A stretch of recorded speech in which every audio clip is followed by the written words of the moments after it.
repair. అంటే బాగు చేయడం లేదా మరమ్మతు చేయడం అని అర్థం. Telugu explanation.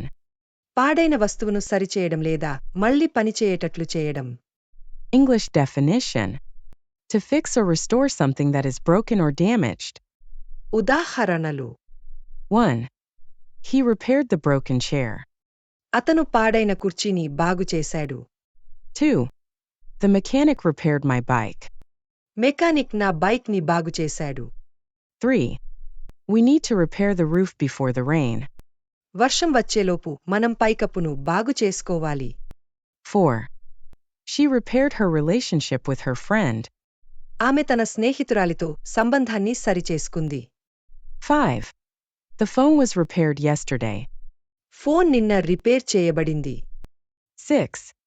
The engineer repaired the system fault. Engineer system లోపాన్ని సరిచేశాడు. Don't forget to like, comment and subscribe.